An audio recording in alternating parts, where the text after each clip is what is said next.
বিধায়ক থেকে সাংসদ হওয়ার দৌড়ে জুন মালিয়া। এবার লড়াইটা আরো বড়, পাখির চোখ পার্লামেন্ট।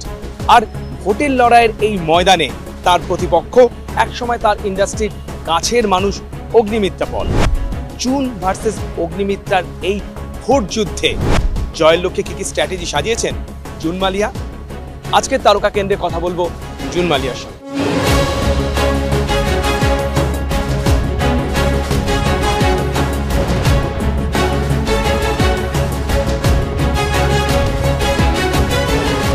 মেদিনীপুরে এখন তার বাড়ি ঘর, কারণ জনসংযোগ বলুন, প্রচার বলুন, সবেতেই ব্যস্ত জুন মালিয়া। আর আমরা দেখতে পাচ্ছি যে সাত সকালে এভাবেই কিন্তু তিনি চা হোক, জলখাবার হোক, কোনো রকমে খেয়ে বেরিয়ে পড়ছেন প্রচারে। বোঝাই যাচ্ছে যে অত্যন্ত ব্যস্ততা, কিন্তু তার মাঝেও তোমাকে তো বিভিন্ন জায়গায় যেতে হচ্ছে এবং এখন বাড়িঘর, এটাই বলাই বাহুল্য। না, বাড়িঘর তো 3 বছর ধরে, it's my second home now Medinipur. এবং মানে আমার বিধানসভা অফকোর্স, কিন্তু এখন প্রার্থী হিসেবে এখন তোমরা সকলেই জানো যে কোনো লোকসভা কেন্দ্রর আন্ডারে 7টা বিধানসভা পড়ে। আমার মেদিনীপুর লোকসভার কেন্দ্রের আন্ডারে পড়ছে আমার মেদিনীপুর নিজের অ্যাসেম্বলি, তাছাড়া রয়েছে খড়গপুর সদর, খড়গপুর গ্রামীণ, রয়েছে কেশিয়ারি, রয়েছে দাঁতন, রয়েছে এগরা যদিও পূর্ব মেদিনীপুরে মানে অ্যাসেম্বলি সিট, কিন্তু লোকসভাতে আবার আমাদের এদিকে পশ্চিমে ঢুকেছে। এবং তার সঙ্গে আছে আমি যে মুহূর্তে এখন এখানে আছি নারায়ণগঞ্জ বেলদা। এবার পার্লামেন্টে এই এমপির লড়াইয়ে যে 11 জন তোমরা এমএলএ টিকিট পেয়েছো, তার মধ্যে কিন্তু মহিলা এমএলএ তুমি। আই থিঙ্ক সো, মহিলা, হ্যাঁ মনে হয়। 2011 সালের থেকে যে সমস্ত বলো সেলিব্রিটি বলো শিল্পী মানুষরা যারা এসেছিলেন তৃণমূলে, সময়ের সঙ্গে সঙ্গে তাদের মধ্যে অনেকেই বিচ্ছিন্ন হয়ে গেছেন। কেউ অন্য দলে চলে গেছেন, কেউ হয়তো দল ছেড়ে চলে গেছেন, কেউ অন্য কাজে ব্যস্ত হয়ে গেছেন, কিন্তু জুন মালিয়া কিন্তু রয়ে গেছেন এবং আস্তে আস্তে আস্তে আস্তে নিজের পায়ের নিচে আমি বলতে পারি রাজনৈতিক মাটিটা শক্ত করেছেন এবং তারপর তো তুমি বিধায়ক হয়েছো। তো এর রহস্যটা কি? আমি 2009 থেকে সাইলেন্টলি কাজ করে যাচ্ছি। 2011তে খুব অ্যাগ্রেসিভলি আমি ক্যাম্পেইন করেছি দিদির জন্য, তৃণমূল কংগ্রেসের জন্য। 2011 সাল থেকে কন্টিনিউয়াস আমি ক্যাম্পেনিং করে গেছি এবং 2021-এ এসে দিদি বললেন যে এবার তোমাকে দাঁড়াতেই হবে। তো 2021-এ তোমরা জানো যে খুব কঠিন একটা লড়াই ছিল সবারই জন্য, বিধানসভার যে লড়াইটা ছিল। বিরোধীরা বিশেষ করে বিজেপি বলো, দিলীপ ঘোষও মন্তব্য করেছেন যে সুন্দর মুখ দিয়ে ভোটে জেতা যায় না। দেখো, ওরা কি বলছে না বলছে সেটা ওদের আইডিওলজি, ওরা কি ফলো করে কি বলে। বিরোধীদের কাজ হচ্ছে বলা, আর বেশি কিছু বলার না থাকলে তখন ওরকমই বলতে হবে সুন্দর মুখ বা এই ওই। তাই আমি তো কাজ করেছি মেদিনীপুরে, সেই জন্য দিলীপ তো আমার কাজ নিয়ে হয়তো কোনো মন্তব্য করতে পারেনি।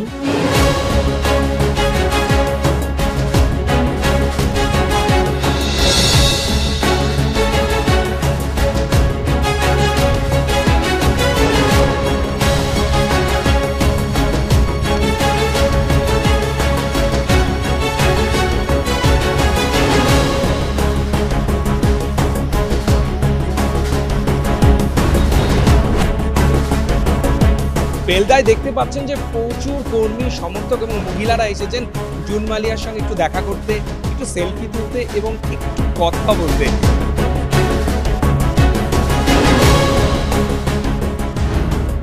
এই যে প্রচুর মহিলারা আসছে, তাদের ভালোবাসা আমরা দেখতে পাচ্ছি। সবার ভালোবাসা ভোট বাক্সে রিফ্লেক্ট হবে তো, মানে ভালোবাসা ইনি যিনি আছেন এখানে আমাদের হৃদয়ে, ওনার জন্য সবাই এসেছি, আমিও এসেছি। এবং আজকে খুব সুন্দর গল্প হলো, অনেক কথা হলো, সবাই কথা বলেছে, সবাই এই আলোচনায় পার্টিসিপেট করেছে। আমাদের সবাই মহিলা, আমরা যারা যারা আছি, আমাদের দিদির ওয়ারিয়ার্সরা। দিদি, যদি তুমি এটা দেখছো তাহলে দেখো যে বেলদায় কি পরিমাণে মহিলা তোমার সাপোর্টার্স আর কি পরিমাণে ওরা তোমায় ভালোবাসে, এটা আজকে দেখে নাও। এবং এইটুকুই বলবো যে আমরা তৈরি, প্রস্তুত যুদ্ধের জন্য।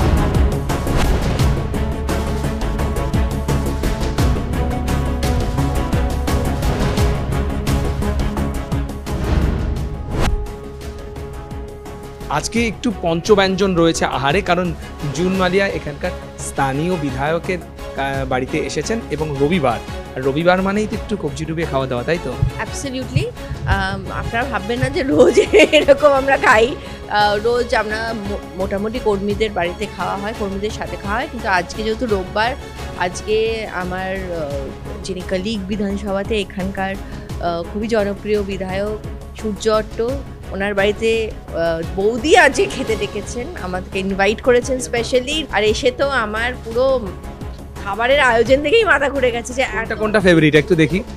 চুনো মাছ হচ্ছে, এখানে মোরলা মাছের যে এখানে করা হয়েছে চচ্চড়ি, এটা ফেভারিট। কুমড়ো ফুলের বড়া ভাজা, এটা ফেভারিট। উচ্ছে তো খেতেই হবে গরমকালে। এবং রবিবারে স্পেশাল মাংসের ঝোল, ভিন্ডি, সব কিছু, আলু মাখা।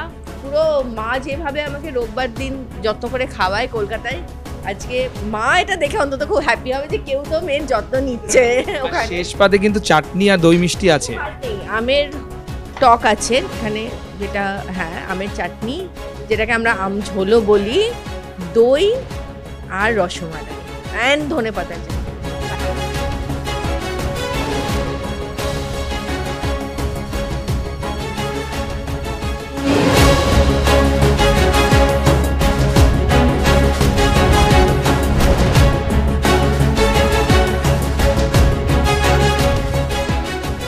মেদিনীপুর লোকসভা কেন্দ্রে আমরা জানি যে 2019 সালে এখানে বিজেপি দিলীপ ঘোষ জয়ী হয়েছিলেন।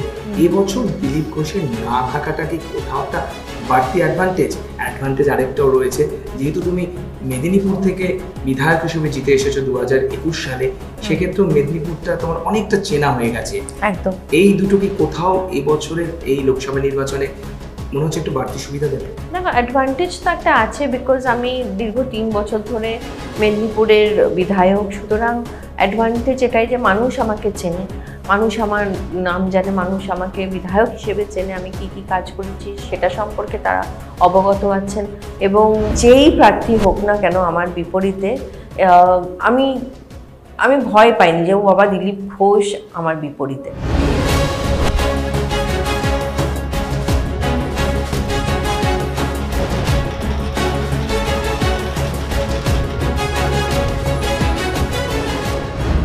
অগ্নিমিত্রা পল এসেছেন আসানসোল থেকে, আর তুমি অলরেডি এখানকার জেতা বিধায়ক মেদিনীপুর থেকে, সেই ক্ষেত্রে মনে হচ্ছে যে কোথাও একটা বাড়তি সুবিধা পাবে তুমি? না তো, সেটাই তো আমি বলছি, আমি তো এখানে কাজ করেছি, মানুষ আমাকে চেনে, আমি ঘুরে বেরিয়েছি, পুজোর সময় আমি দাঁতনে এসেছি তাদের আমন্ত্রণে, বিক্রম দা আমাকে দাঁতনে একবার পুজোতে নিয়ে এসেছিলেন, বিক্রম প্রধান। এছাড়াও আমি খড়গপুরে গিয়েছিলাম, সেখানে প্রদীপ সরকার আমাকে তাদের ক্লাবের পুজোতে নিয়ে গিয়েছিলেন। সুরক্ষা কবচ আমি ঘুরেছি, পটাশপুরে আমি গিয়েছি সুরক্ষা কবচের সময়, তারপরে বিভিন্ন অনুষ্ঠানে কিন্তু এসেছি। অগ্নিমিত্রা বলে ডিজাইনে তোমাকে বহুবার র্যাম্প মাতাতে দেখেছি, এবং একসময়কার সেই সুসম্পর্ক এখন তোমার প্রতিপক্ষ, সুতরাং সম্মুখ সমরে তোমরা মুখোমুখি, সেটা কি কোথাও চ্যালেঞ্জিং? না, চ্যালেঞ্জিং কেন হবে? দেখো, ওটা আমার পার্সোনাল লাইফ, ওটা অগ্নিরও পার্সোনাল লাইফ, যেখানে আমরা ওর ডিজাইন করা প্রচুর জামা কাপড় শাড়ি আমরা পরেছি, ওর ফ্যাশন শোতে আমরা শো স্টপার হয়েছি, পার্টিসিপেট করেছি, সহযোগিতার হাত বাড়িয়ে দিয়েছি। যখনই ফ্যাশন শো বা যাবতীয় যা ওর অনুষ্ঠানে, এক্সিবিশনে আমরা সকলে হোল হার্টেডলি পার্টিসিপেট করেছি।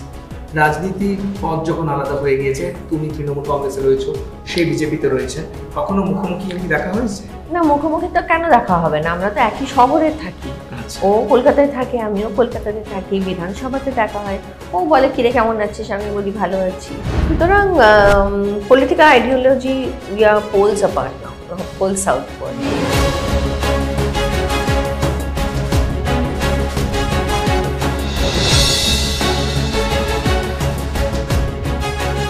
আমরা দেখেছি যে অভিনয় জগৎ থেকে যারা রাজনীতিতে এসেছেন, বারবারই অভিযোগ করা হয় যে তাদেরকে ভোটের আগে দেখা যায়, কিন্তু ভোটের পরে বা জেতার পরে খুব একটা দেখা যায় না। তোমার এই কেন্দ্র থেকে কিন্তু আগেও সন্ধ্যা রায় জিতেছেন, এবং তার বিরুদ্ধে অভিযোগ ভোটে জেতার পর তাকে সেভাবে দেখা যায়নি। তুমি যখন প্রচারে বেরোচ্ছ, এরকম নানা ধরনের অভিযোগ নিশ্চয়ই কানে আসে। যেহেতু তুমি অভিনয় জগৎ থেকে এসেছো, তার জন্য তোমাকে এই প্রশ্নটা করা হবে।